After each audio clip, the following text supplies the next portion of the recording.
They walked into my yard, mid-ribs sizzling, and told me I was in violation for grilling. Are you serious? It was my backyard, my smoker, my Sunday.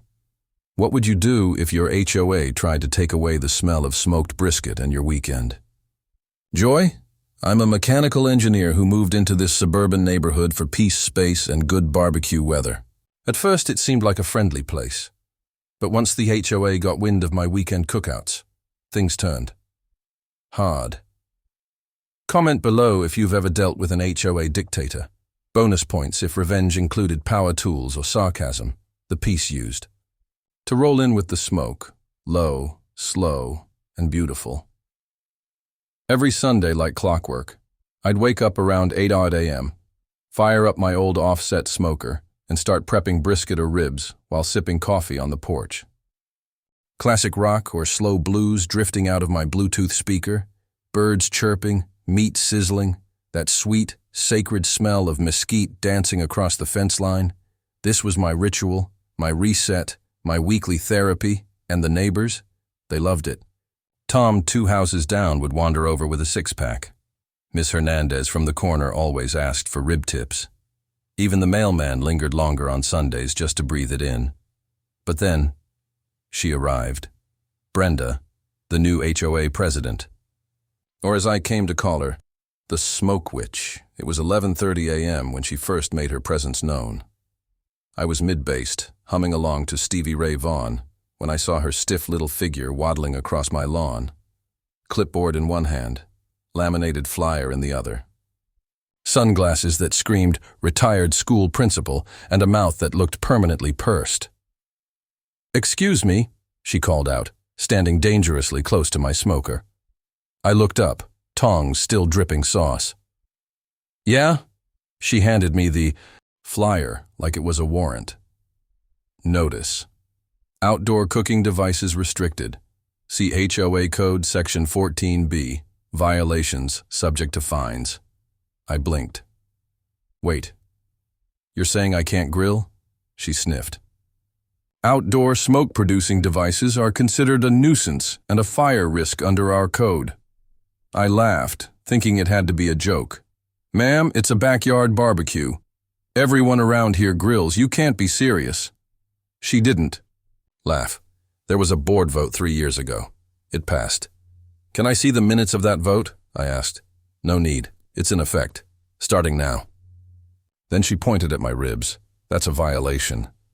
That afternoon, I got an email from the HOA, $75 fine for unauthorized open flame usage, issued at 11:49 a.m. The timestamp was barely 10 minutes after she left my yard. Let that sink in. A $75 fine for making ribs. In my own backyard. On my day off. I read the email again just to make sure I wasn't hallucinating. Nope. Real.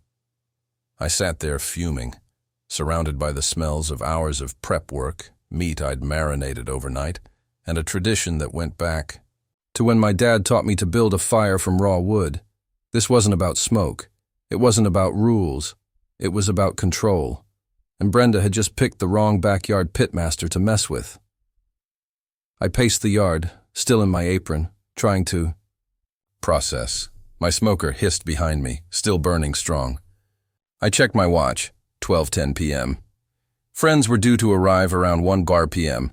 It was my buddy Matt's birthday. I'd promised him the juiciest brisket of the season. I thought about canceling. Then I thought, hell no. I grabbed a Sharpie and a scrap of cardboard from my garage and scribbled out a message. "Warning, this is a grill zone. Smoke may offend HOA officials." I taped it to the fence facing Brenda's direction, right above the smoker. Let her see it. Let her seethe. By 12:45 p.m., Matt rolled in. Then came Tom. Then Rachel and her kids. A few neighbors from down the street even dropped by, lured by the heavenly smell of mesquite and rebellion. We laughed. We ate. Brenda peeked from behind her curtains like a hawk stalking prey. She didn't come back that day. But the next morning, a bright white envelope in my mailbox with the HOA logo. Another fine, this time for posting unauthorized signage. $50, that made it $125 in 24 hours. I stood there in the morning sun, holding that envelope in one hand and my coffee in the other, trying not to let my blood pressure explode. I folded the fine neatly, sat down at the kitchen table, and turned it into an origami pig. Then I walked it right over to Brenda's porch and dropped it in her mailbox. Symbolic? Sure. Petty? Maybe. But when someone threatens your smoke, your food, and your peace, it becomes more than principle. It becomes personal. The next few days were tense. I'd fire up the grill in the afternoons for short cooks, chicken, corn, burgers, but I kept it low-key. Still, every time I did, I caught her watching from across the street. No words, just the icy glare. Wednesday, 5:08 p.m. I got home from work to find a third fine taped to my front door. This one cited me for repeat violations of open flame policy. $150. The tone of the letter was more aggressive this time. It mentioned further legal action if I persisted in breaching HOA fire codes. I sat on the porch, staring at the paper. The sun was dipping behind the trees, and I could hear kids riding bikes, dogs barking, life happening, and me. I was being threatened for grilling ribs. Ribs. That's when the emotional part hit. My smoker wasn't just metal. It was a legacy. A hand-welded beast my dad and I built together over 2 summers. He taught me every cut, every temperature zone, every charcoal trick. The smell of smoke was home, and no HOA president was going to strip that away from me. That night I didn't sleep well. I tossed and turned, mentally replaying every cookout, every neighbor who smiled and waved during a Sunday grill session. No one else seemed bothered, just Brenda. It had nothing to do with safety. It was about ego, control, a power trip hidden behind bureaucracy. Thursday morning, 6:15 a.m., I made a decision. If Brenda wanted to come for the smoke, then I'd give her something worth talking about. Not just defiance, a full-on barbecue uprising. But before I did anything drastic, I needed facts, evidence, the truth behind this so-called grilling ban, and maybe, just maybe, I wasn't the only one she'd messed with. After I folded the third HOA fine into a paper pig and dropped it into Brenda's mailbox, I figured things might cool off. Spoiler, they didn't. By Friday morning, 8:07 a.m., I received another email from the HOA board. Subject line, RE. Continued violation of Section 14B, outdoor flame devices. They were escalating. The email was thick with legal phrases and passive-aggressive phrases like willful defiance and will be referred to legal counsel. They even bolded a line that said, failure to comply may result in lien proceedings on your property. All that, over ribs. So I took a breath, poured my coffee, and decided it was time to try reason before fire. At 9:13 a.m., I drafted a carefully worded response. To whom it may concern, I respectfully request the following. A copy of the meeting minutes where the grilling ban was passed. Any safety ordinances referenced in Section 14B, documentation of official complaints made by residents regarding my grill use. I'm open to compromise, designated grill times, smoke diffusers, even grill placement adjustments, if this can be resolved amicably. Regards, Jason Burke. I clicked send. Felt like a grown-up. Even wore a clean shirt that day. By 3:22 p.m., I had my answer. A canned response from the HOA secretary, likely written by Brenda herself. Your ongoing disregard for HOA regulations is noted. Continued non-compliance will result in fines, legal, escalation, and potential forfeiture of neighborhood privileges. I didn't even know neighborhood privileges was a thing. Was she threatening my access to the tennis court? The pool that no one used because the filter was always broken? I couldn't decide whether to laugh or scream, so I grilled. As PM sharp, I fired up the smoker. Not for defiance, but because Friday night was ribeye night, and I wasn't about to let bureaucracy mess with beef. I played a little Johnny Cash louder than usual, just enough to drift across Brenda's lawn like smoke itself. At 6:41 p.m., she came out onto her porch and took a photo of me with her phone. Didn't say a word. Just click, turned around and went back inside like she was building a court case. Saturday morning, 7:58 a.m., I stepped into the backyard and froze. My smoker was toppled, not destroyed. Just shoved hard enough to crack a leg and send the lid rolling a few feet. There were drag marks in the grass. I stood there barefoot, blinking like an idiot, trying to process what I was seeing. This wasn't some random wind gust. Someone had crossed into my backyard and pushed over my smoker, the one I'd welded with my dad, the one we built in his driveway one summer after he retired. He called it the Dragon. We cooked our last Thanksgiving turkey in it together before he passed away 2 months later. That smoker was more than steel and bolts. It was him, and now it was scraped, bent, bruised, just like the memory it held. I didn't say anything. Just stared at it for a long time, then quietly started cleaning it up. By 8:30 a.m., I had the lid back on. Weld would need touching up, but the damage was mostly cosmetic. Still, the emotional impact cracked clean through the center. That afternoon, I didn't email anyone. I didn't knock on Brenda's door. I got creative. At 2 p.m., I pulled out some leftover plywood, my paint supplies, and an old broom handle. Measured, cut, and sanded until I had a solid rectangle. Then I painted bold white letters across it. Warning: grill zone. Smoke may cause HOA meltdowns. Let it dry. By 4:30 p.m., it was up on the fence facing her house. Bright, proud, and impossible to ignore. By 5 p.m., I had burgers on the grill again. Tom walked by around 5:15 and burst out laughing when he saw the sign. "You didn't," he said. I flipped a burger and handed him a cold one. Oh, I did. He stayed for dinner. So did Rachel and her husband. A couple other neighbors walked by and gave me thumbs up. Nobody mentioned the smoke. Nobody mentioned violations. They just smiled, ate, laughed. Brenda, on the other hand, didn't make an appearance. But her blinds, they twitched every few minutes. Sunday morning rolled in with gray skies and low fog, ideal for a slow smoke. I skipped church and spent the early morning welding. Reinforced the smoker's leg, added 2 steel braces for future sabotage, and spray-painted "The Dragon Rides Again" in gold across the side. By noon, the ribs were going. I wasn't hiding it anymore. This was rebellion, sure, but also ritual. I needed this. At 1:45 p.m., I noticed 2 HOA board members, Gary from Lot 14 and Cheryl from 22B, standing at the sidewalk with clipboards, staring at the sign. I waved. They didn't wave back. Instead, Gary snapped a photo. Cheryl scribbled something. At 2:15 p.m., another envelope showed up. Hand-delivered.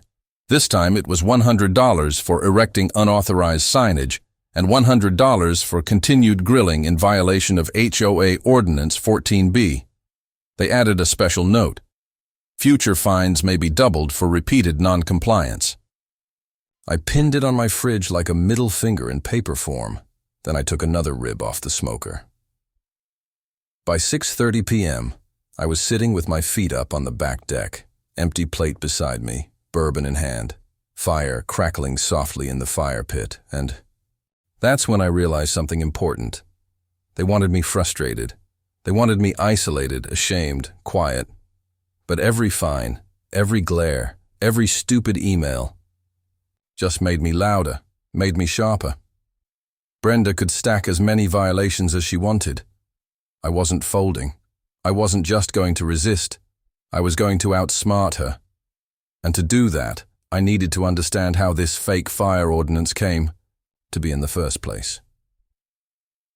That night, I opened my laptop and logged on to the HOA portal. Meeting minutes, board elections, amendments.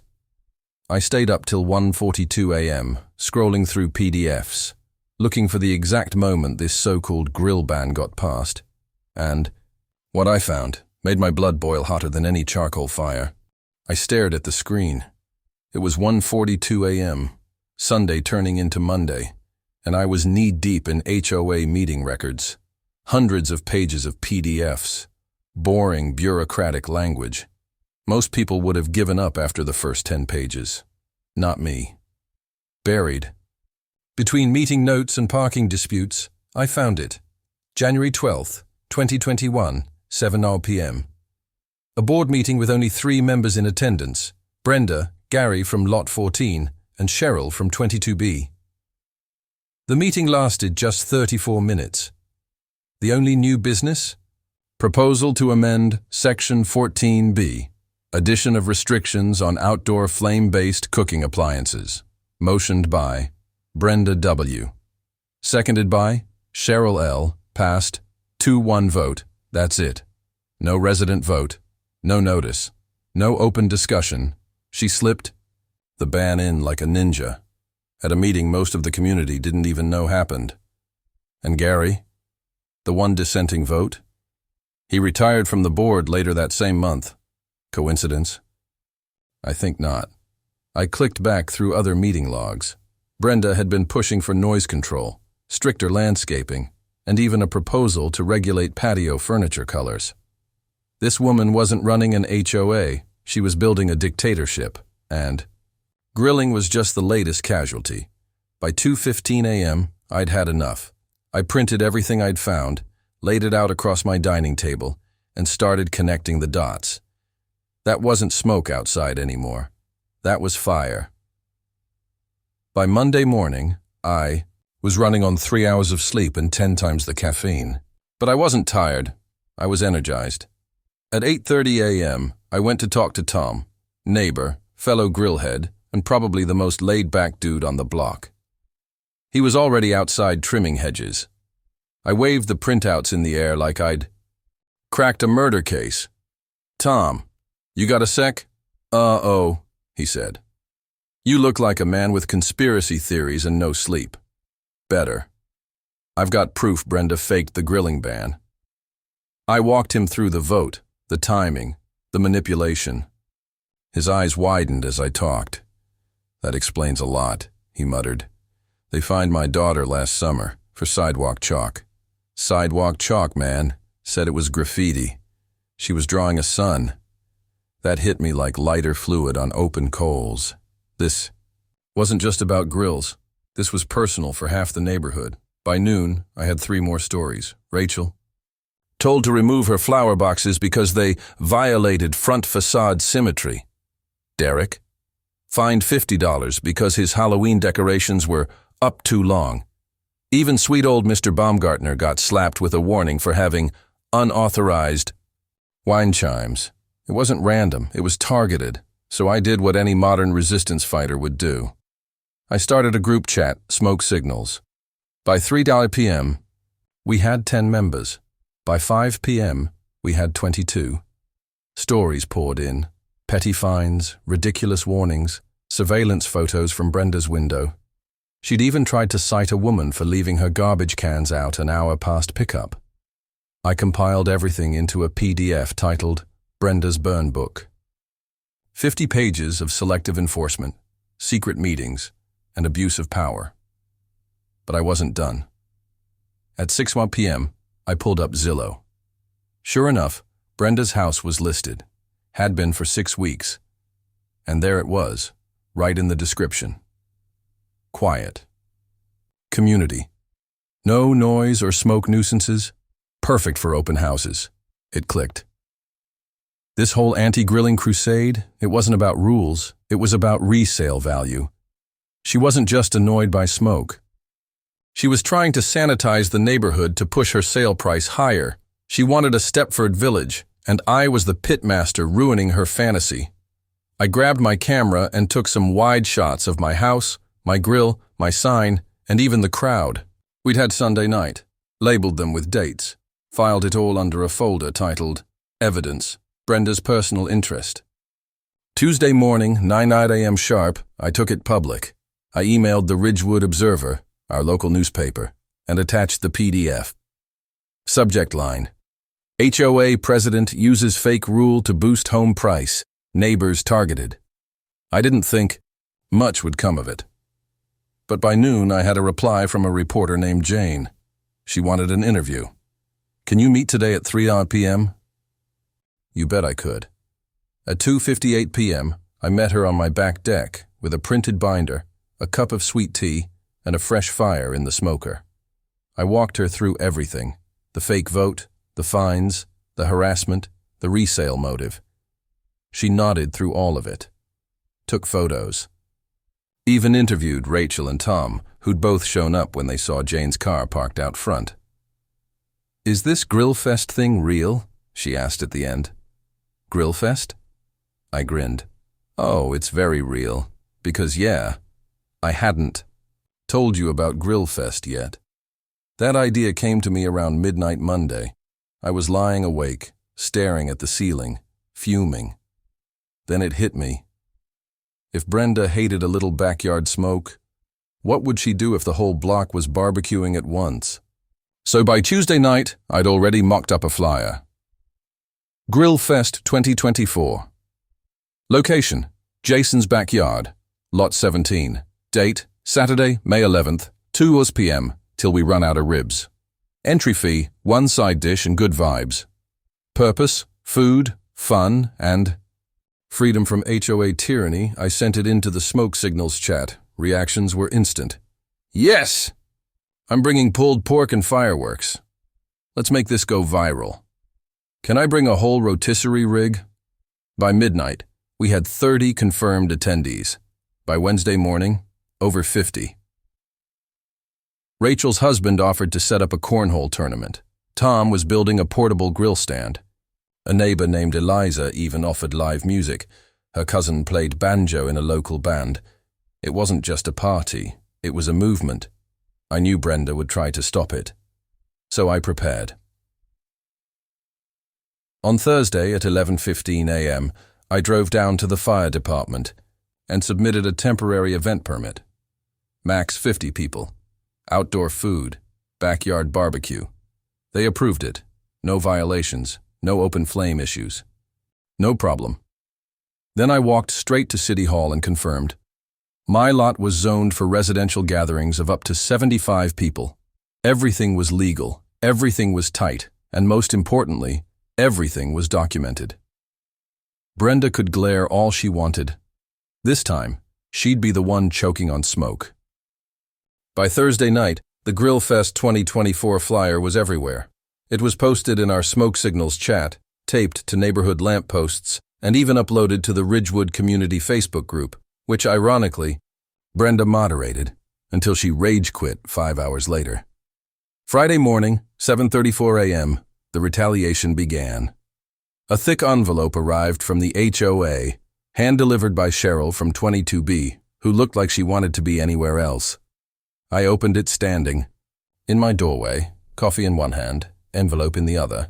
Inside, a formal cease and desist letter, 3 pages of legal-sounding nonsense. The planned Grillfest constitutes an unsanctioned public gathering and presents a clear threat to neighborhood safety, property values, and air quality. They cited fire risks, noise pollution, and, my favorite, the likelihood of spontaneous community unrest. I laughed out loud. Then I took a picture of the letter and posted it straight into the Smoke Signals group chat. Caption: HOA declares BBQ a public threat. Smoked pork. Civil war. By 9 a.m., the post had 50 laughing reacts. By 9:18 a.m., Brenda responded publicly.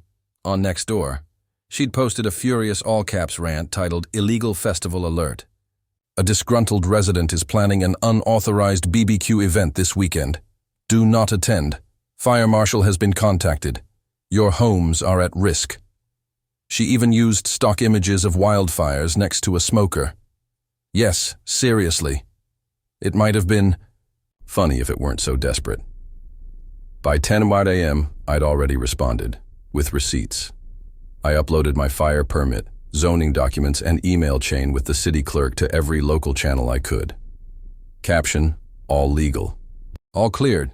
Let the smoke rise. That post? It hit 890 shares by midnight. Even the BBQ subreddit picked it up.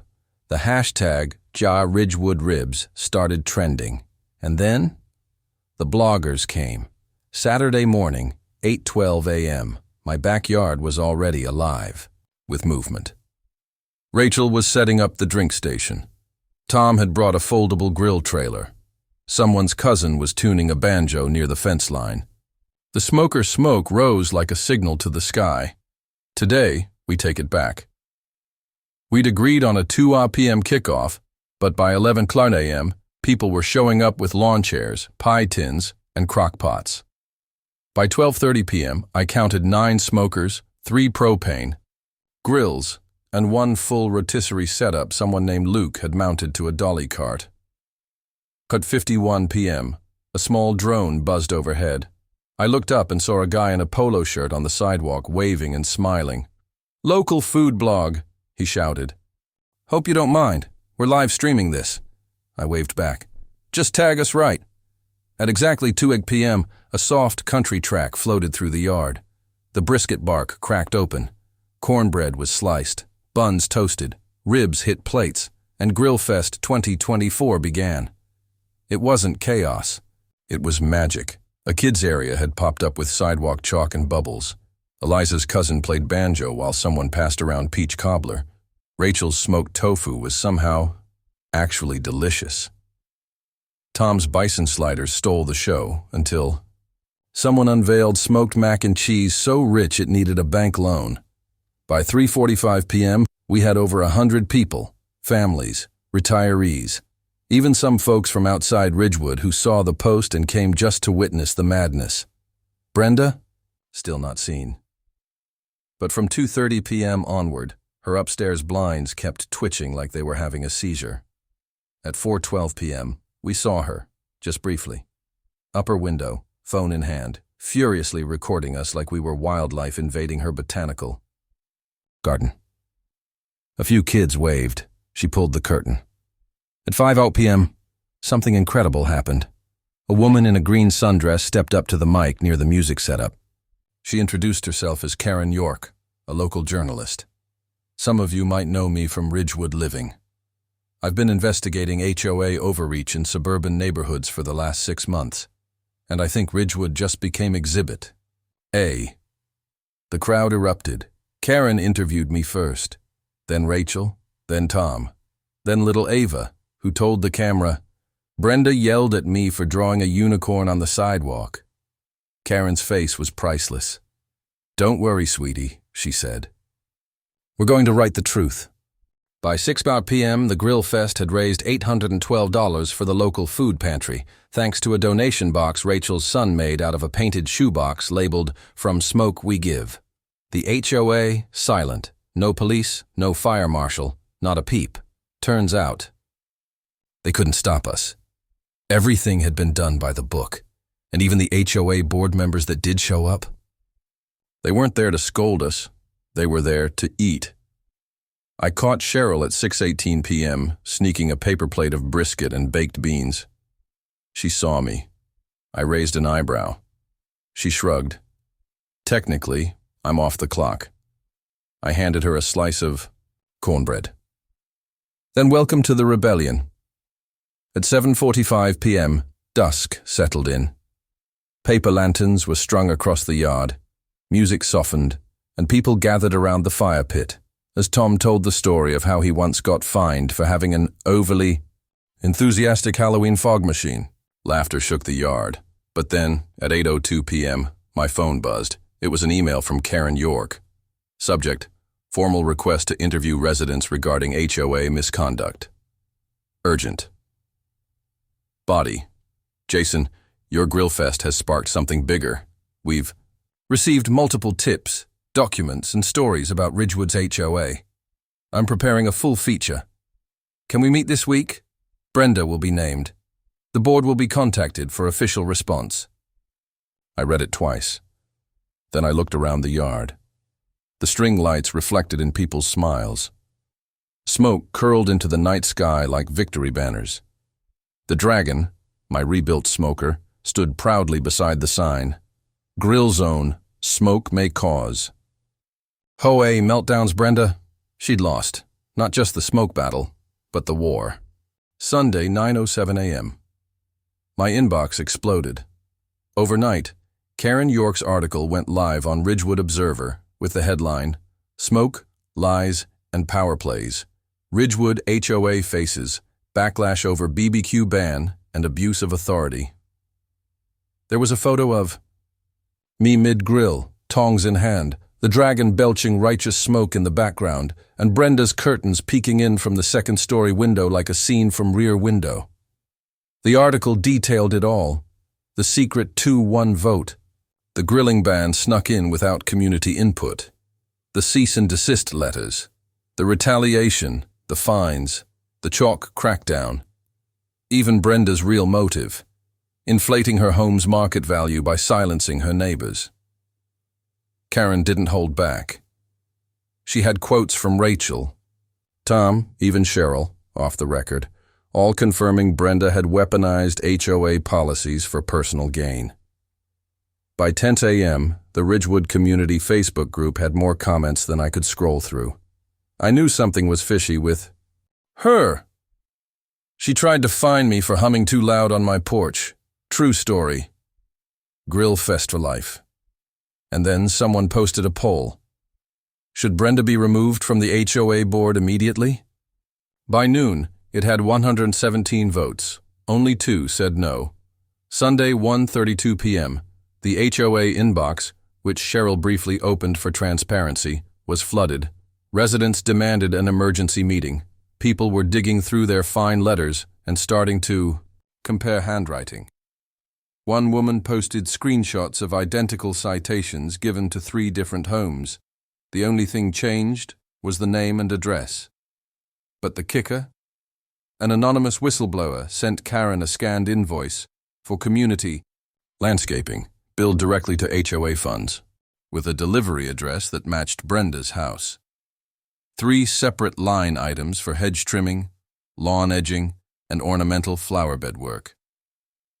The invoice was dated just 5 weeks ago. It wasn't just petty enforcement anymore. It was embezzlement.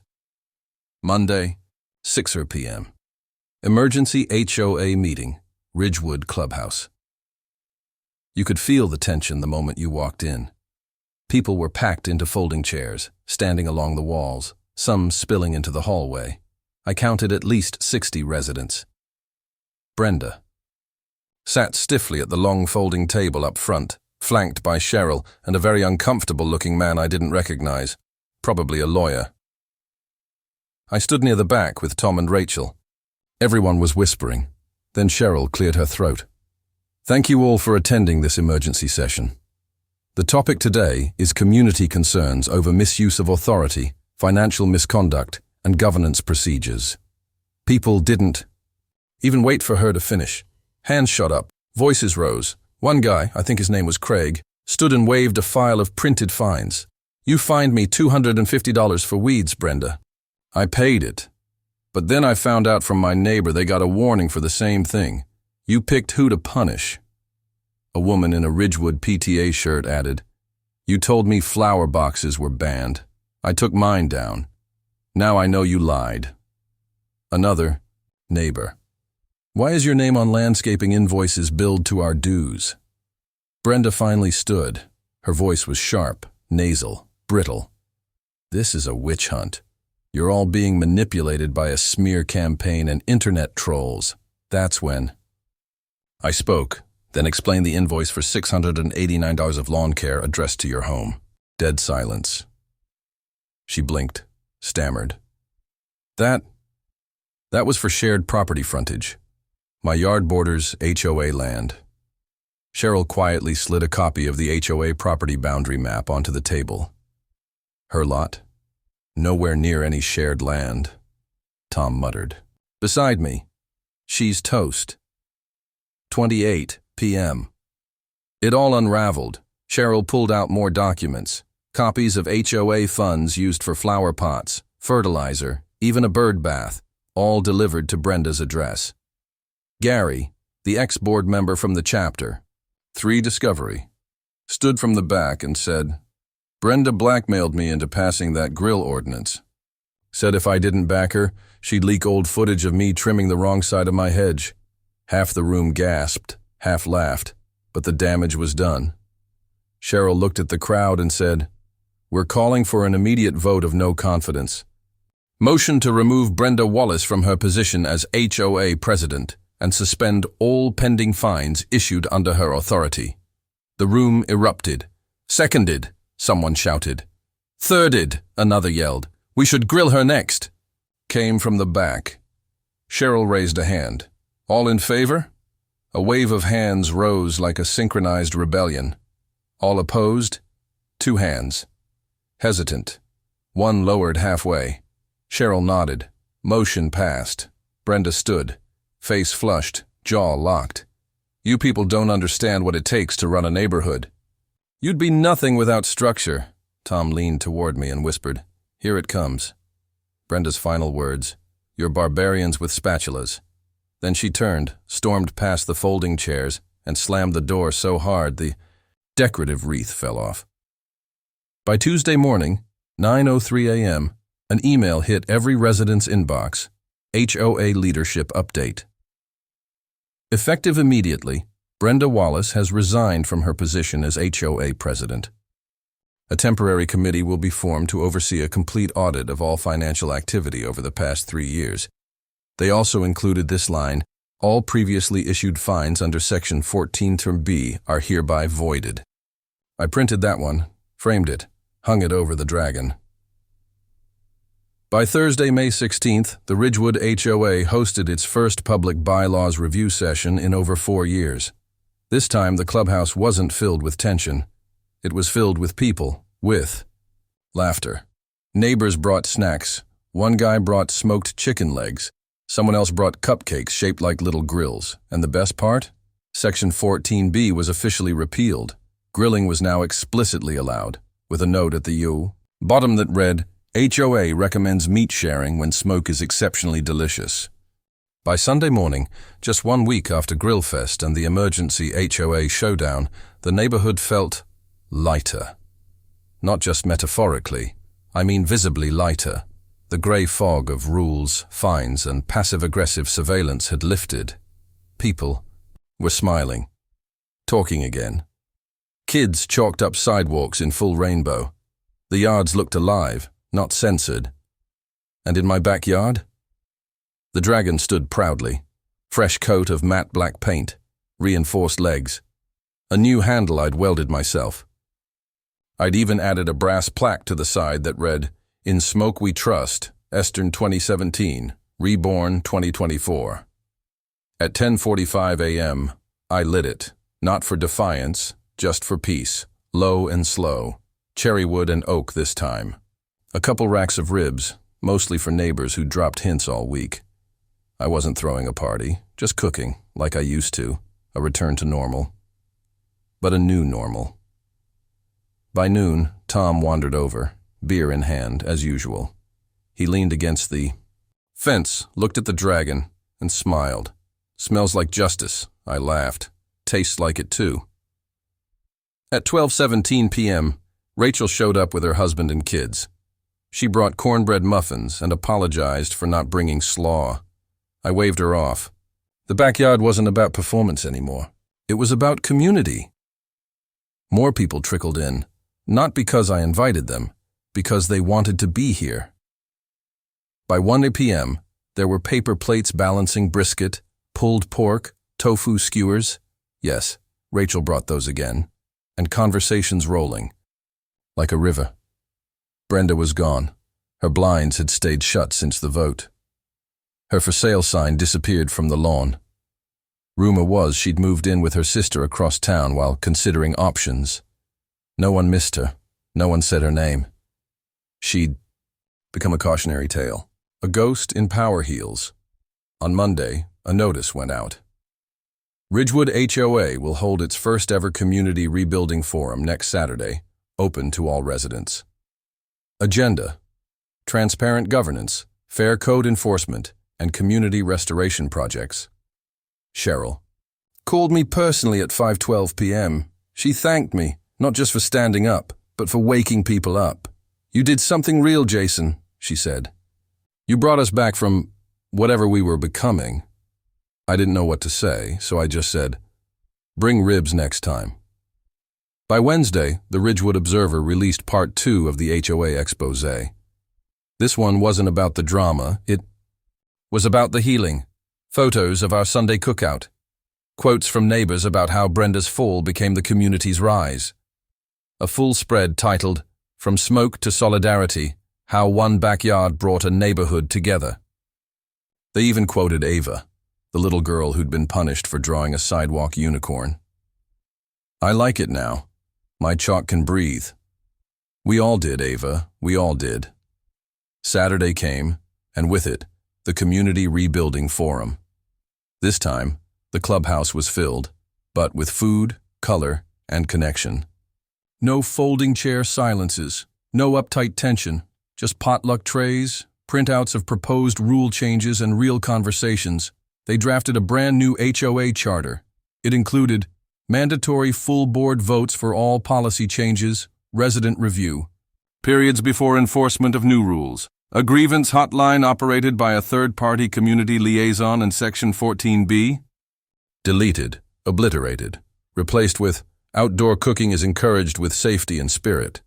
Smoked meat is a neighborhood asset. It passed unanimously. They even made a motion to install public picnic benches near the Ridgewood Greenbelt to celebrate the right to gather, grill, and be neighborly. I didn't ask for credit, but Cheryl smiled as she read the final clause aloud. Inspired by the events of Grill Fest 2024 and the courage of residents who turned smoke into unity. Weeks passed. The summer rolled in hotter, freer. I hosted a few more small cookouts, not for protest, not for spectacle, just because it's what I love. Sometimes it was 10 people, sometimes just me and the sizzling sound of oak wood catching fire. People still came over. But now, they brought more than food.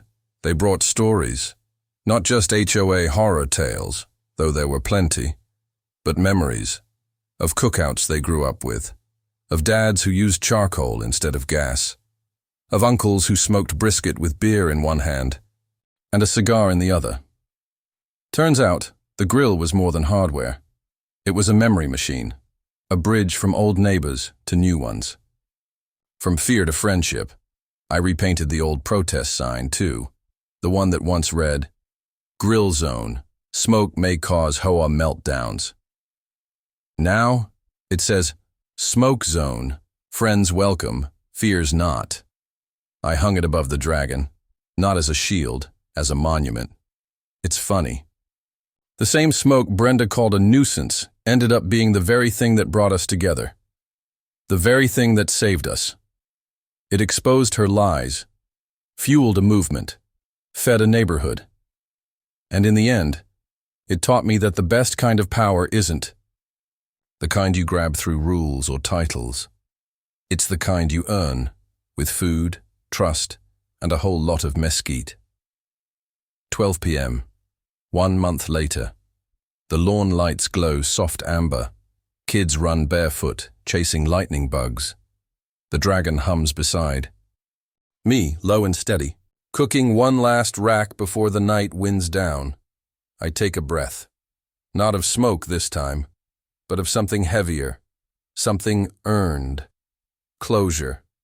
We'd been through fire, fines, fear. But we came out together, braver, louder, kinder. And now, every puff of smoke tells a new story. Not of rebellion, but of rebirth. I look at the stars, then at the grill, then at the backyard filled with chatter, empty plates, and firelight dancing on faces. The truth? It wasn't about meat or rules. It was about voice, about reclaiming space, about remembering that sometimes to fight back, you don't need fists, you just need flame, and the courage to let the smoke tell your story. If this story hit you hard, hit like, share it, and comment your wildest HOA story, because truth deserves a voice. And sometimes that voice smells like barbecue.